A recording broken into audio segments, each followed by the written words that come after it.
Mais qu'est-ce que c'est que cette matière? C'est de la merde. Non, non, c'est Cloug. Baisse ta table. Wear it.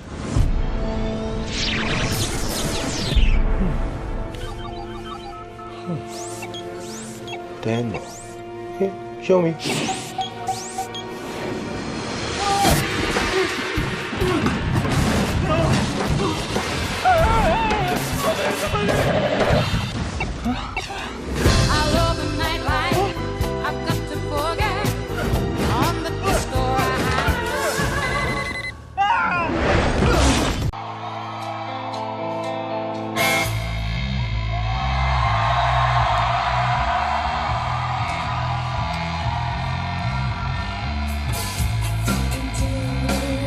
Bonjour à tous, bonjour à toutes. Donc comme vous avez pu le voir, j'ai commencé par une bande-annonce.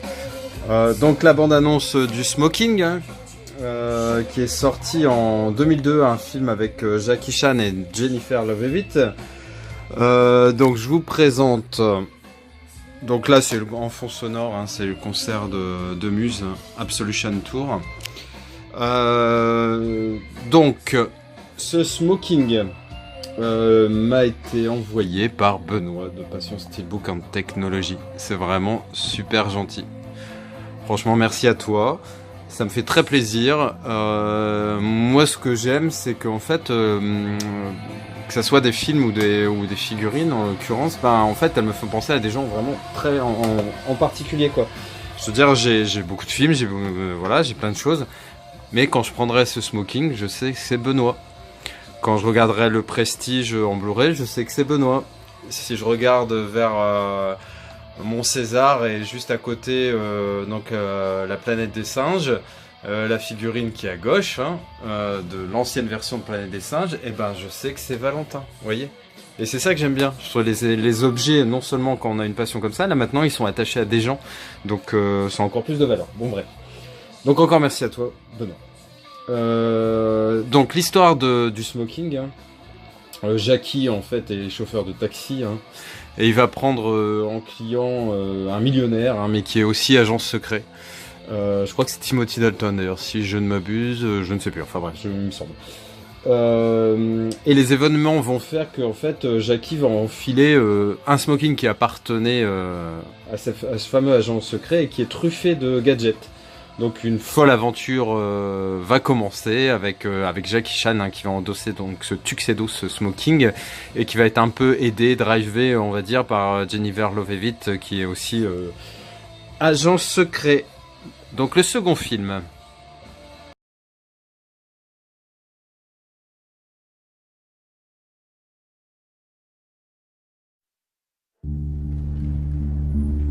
Il est mignon. Est-ce que tu lui plais autant qu'il te plaît? Grand-mère, tu peux arrêter s'il te plaît? Hé maman, regarde-moi! Souris! Mon nom c'est Salmon, saumon comme le poisson. Vas-y, matelot, tire la ficelle. Prénom, Suzy. À plus tard! Au revoir, Suzy. Tu es magnifique, Suzy Salmon. J'avais 14 ans quand j'ai été assassinée. Tu es la fille Salmon, c'est ça? Le 6 décembre 1973.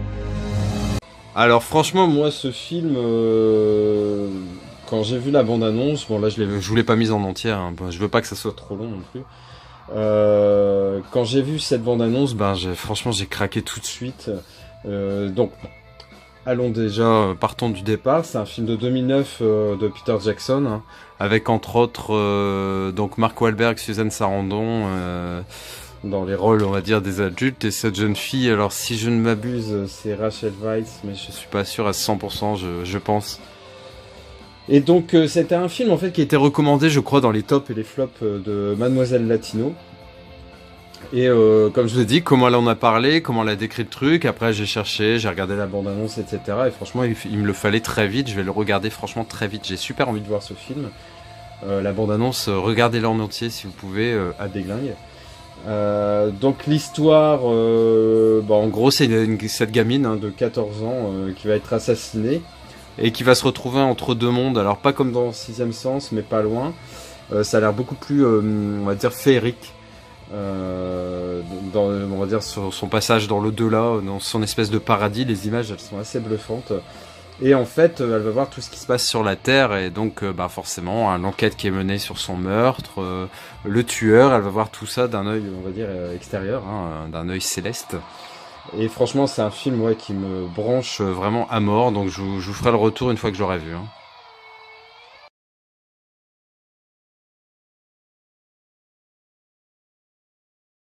Alors là, l'image que je viens de vous présenter, je vous ai pas mis la bande-annonce, pour pas que ça soit une succession de bandes-annonces. J'en mets quelques-unes, je fais un peu ma petite sauce interne, on va dire. Donc le coup de foudre à Bollywood, c'est un film de 2004. Et franchement, pareil, la bande-annonce, elle m'a donné super envie, pardon. Donc ça se passe dans l'Inde contemporaine, mais l'Inde contemporaine, alors certes, il y a les buildings, tout ce que vous voulez, le bling-bling, etc., mais ça reste très traditionnel, surtout dans tout ce qui concerne le mariage. Hein. En gros, c'est un peu les parents qui décident pour les gamins, pour les filles. Donc on y retrouve tout ce qui fait un peu la beauté. Mon intérêt pour le cinéma indien, en fait, plusieurs fois j'ai voulu voir des films un peu de ce type, parce qu'il y a un petit truc qui m'attire, et j'ai jamais eu l'occasion, en fait. Et donc là, le coup de foudre à Bollywood, ça me semble le film parfait pour voir un peu ce qui leur tourne. Donc c'est des chansons, des danses coordonnées, hein, dans des décors grandioses, hein, comme ils savent le faire. Il y a plein de couleurs, des grands sentiments. Et voilà, donc ça c'est carrément différent, hein, du film Lion, hein, que je vous ai présenté il y a quelques temps, et qui est peut-être un peu plus on va dire plus fidèle à la réalité du portrait de l'Inde. Mais bon, c'est une autre facette, et c'est leur côté bling bling sympa et clinquant qui est intéressant également.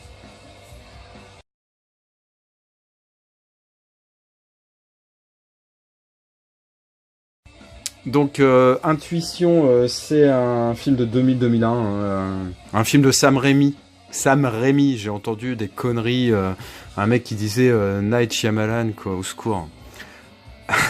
Si je dis ça, c'est parce que c'est moi qui ai confondu. Julien 54 sait de quoi je parle. J'avoue, mais à culpa, sur le coup, j'ai cru que c'était Night Shyamalan. Et en gros, il remettait en cause mon titre de super vainqueur du Barbu fait son cinéma pour le quiz, en disant que, bon, là je m'étais un peu vautré. Je l'admets. Je me suis un peu vautré sur ça. Mais je suis pas parfait, hein, j'ai jamais revendiqué ça. Donc c'est un film qui avait quand même une distribution de dingue. Hein. Il y a Cate Blanchett, Keanu Reeves, Katie Holmes, pardon, et Hilary Swank, que j'adore. Et donc en gros c'est l'histoire de Dani, hein, donc cette dame qui est en couverture, qui gagne sa vie en lisant des cartes. Donc elle possède un vrai don de voyance, c'est pas un truc à la Whoopi Goldberg dans Ghost, hein, où elle s'invente un don. Elle a vraiment un don de voyance.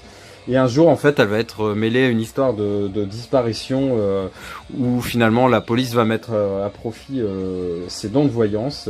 Mais toute sa famille va y être mêlée, et c'est bien plus complexe qu'il n'y paraît.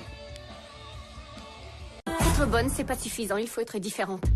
Notre objectif, c'est d'aller en finale. Comment on va faire pour payer l'inscription? Le lavage de voiture en bikini est hors de question. Non, Aubrey, je suis super bonne dans cette discipline. On ne doit plus perdre de temps à l'école ou avec des petits copains. Il va falloir qu'on travaille notre cardio. D'accord, mais oubliez-moi pour le cardio. Qu'est-ce que tu fais? Du jogging horizontal. Alors, vous êtes prête pour les qualifs? Quel qualif? Shorty, get down, good lord. Strictly bitch, you don't play around. Cover much ground, got game by the pound. I like the way you work it, no diggity. I gotta bag it up, baby. Alors ce film, je l'ai acheté en Blu-ray. Il était au Auchan, pas cher, hein, dans les 5 €, je crois. Et donc c'est un film de 2012 mais qui était réédité en 2015 il me semble, et en fait c'est une comédie musicale américaine, hein, qui est adaptée du livre du même nom, hein, Pitch Perfect. Il y a eu des suites, je crois qu'il y en a eu 2 autres, donc il y en a 3 apparemment, hein, si je ne me suis pas trompé. Apparemment celui-là est très bon. Le fond de l'histoire en fait, c'est une compétition de chant a cappella, donc sans instrument, et franchement moi la bande-annonce ça m'a bien donné envie, et les petits extraits que j'ai regardés à droite à gauche également.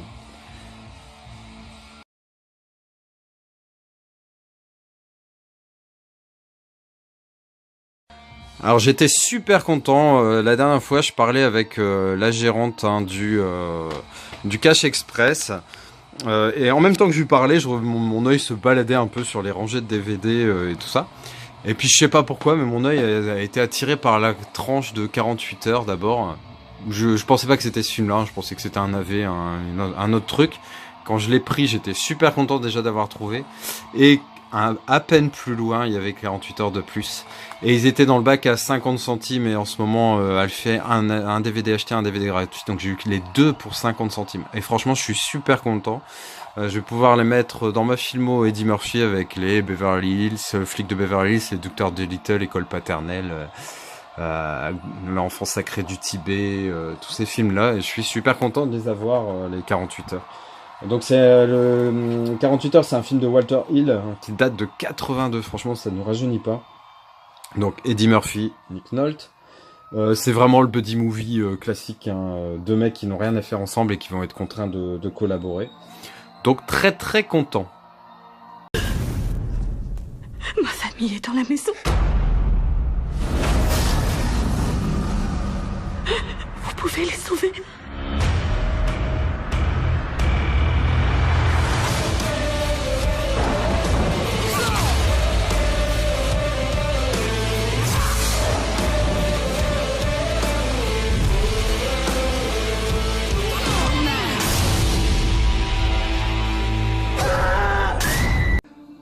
Donc The Collector, hein, c'est un film de 2009. Alors j'adore le titre québécois hein, qui m'a fait rire. Le collectionneur sadique. Au moins eux ils expliquent tout dans le titre. Parce que nous on est des collectionneurs sadiques peut-être pas. Un peu foufou mais sadique je pense pas. Donc il y a quelques temps j'avais acheté à Cultura un coffret avec I Spit on Your Grave. Donc ça doit être Je crache sur vos tombes. The Collection, Your Next et The Mirror. Et dans les commentaires justement, alors je sais plus qui m'avait dit que justement The Collection c'était la suite de The Collector. Alors vous savez, moi je suis assez perfectionniste et il n'était pas question que j'ai The Collection et le regarder sans avoir vu The Collector. Donc je l'ai commandé, je l'ai reçu, voilà. Donc The Collection, donc la suite, bref. L'histoire c'est Arkin hein, qui est un mec, un ouvrier le jour et en gros cambrioleur la nuit. Il va pénétrer dans une maison de campagne où je pense où il croit qu'il y a des bijoux ou quelque chose comme ça. Il pense qu'il y a personne, que tout le monde est parti en vacances. Et en fait, la demeure, la maison est truffée de pièges plus vicieux les uns que les autres, posés par un individu qui est masqué, hein, celui qu'on voit là. Et qui en fait, ce mec masqué retient les propriétaires prisonniers pour les torturer. Et donc ça va être un jeu du chat et de la souris dans cette maison infestée de pièges. Voilà, mais ça m'a l'air très très sympa, donc très content de découvrir, j'ai hâte aussi de voir ça quoi. L'ouragan David est en passe d'être le premier avis de tempête. ouragan à toucher les C'est pour ça qu'ils remontent tous vers le nord. J'en ai jamais vu autant, il faut voir les morceaux. Enfin, il pleut à peine. Il pleut des cordes ici, et je parle pas de plomberie, mais de l'océan. Toi aussi tu rentres chez toi. J'irai nulle part. La tempête approche et à vitesse grand V. Je peux pas rester assis à regarder ça sans rien foutre. Elle se dirige droit sur l'aéroport. Il faut la détruire avant qu'elle ne les touche. Accroche-toi! On peut pas attendre que les requins nous tombent à nouveau sur le coin de la gueule.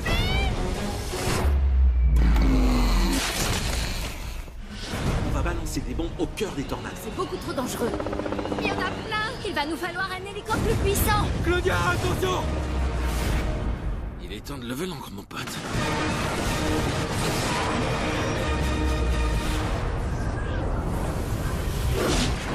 Touchez-vous! Alors, Sharknado, ouais, j'ai osé. Ouais. Et il y a le 1 et 2, d'accord? Donc, c'est film de 2013 pour le premier, 2014 pour le deuxième, avec Ian Ziering, hein, qui jouait, je sais pas si vous vous souvenez, hein, pour les plus anciens d'entre vous, si ça veut bien faire le point. Donc, dans Beverly Hills, hein, la célèbre série, que j'aimais beaucoup à l'époque, hein, en 90, hein, j'avais 17 ans, j'étais en plein dedans, quoi. Là, les films avec Ian Ziering et Tara Reid. Alors, Tara Reid, est-ce qu'on la voit à l'arrière? Pas spécialement. Enfin, c'est une blonde que vous connaissez, hein, qui joue dans beaucoup de comédies américaines. Et donc là, Sharknado, franchement, on est dans le nanar. Mais le nanar, presque respectable. Le nanar qui est assumé, le nanar confirmé, le nanar revendiqué. En gros, l'histoire, attention, accrochez-vous. Donc c'est une tornade qui entraîne une invasion de Los Angeles par des requins. What the fuck? Franchement, des requins qui tombent du ciel. Les requins qui tombent du ciel. J'ai dû louper des cours de sciences nat, je pensais pas ça possible. Mais finalement, quand on y réfléchit bien, dans tous les films d'horreur, est-ce que c'est vraiment crédible? Est-ce que c'est pire finalement ces requins qui sont dans les airs un peu? Est-ce que c'est pire que des morts qui reviennent à la vie? On sait tous que c'est pas possible, on se décompose, forcément on peut plus réfléchir, on peut plus avancer, on peut plus, voilà. On peut plus se mouvoir, donc... Ou encore des mecs qui sont morts et qui tuent des gens dans leurs rêves. Hein, je parle de personne, hein, Freddy Krueger. Et voilà, il n'y a rien de crédible là-dedans. C'est même quand on y pense complètement alambiqué. Hein, et finalement, ben, vous comprenez le message, c'est que par définition, ce qui fait peur ou ce qui est intéressant à voir n'est pas forcément crédible et possible. Ah bah là, ils y sont allés à fond, quoi. C'est pas crédible, c'est pas possible. Mais on en a fait, je sais pas, s'ils sont pas à 5 ou 6 hein, de ce film. Mais là, moi, je vous dis, ce qui est respectable, c'est que le côté nanar à fond est assumé. Donc franchement, ça me dérange pas. Et finalement, bah, c'est devenu presque culte. Hein. Le premier, il a fait un carton phénoménal. Je crois que c'est quoi? C'est collé. Ah ouais, c'est bon. Le premier a fait un carton, et puis il y a des adeptes hein, de Sharknado. Hein. Il y en a même qui l'ont imité. Alors pour vous dire, hein, imité. Ouais. Donc voilà, bah écoutez, ce sera tout pour cette présentation déjà de 8 films, 8 ou 9 films, hein, ce qui est déjà pas mal. N'hésitez pas à commenter ma vidéo, à mettre un petit pouce bleu, je sais pas si vous vous êtes rendu compte, mais j'avais pas fait de vidéo depuis lundi, vous vous rendez compte? Ça m'est jamais arrivé, hein. Une aussi grosse rupture, jamais, mais j'étais overbooké, et ouais, ça m'arrive. Donc, puis n'hésitez pas surtout à vous abonner si ce n'est déjà fait. Voilà, donc je crois que j'ai rien oublié. Ciao!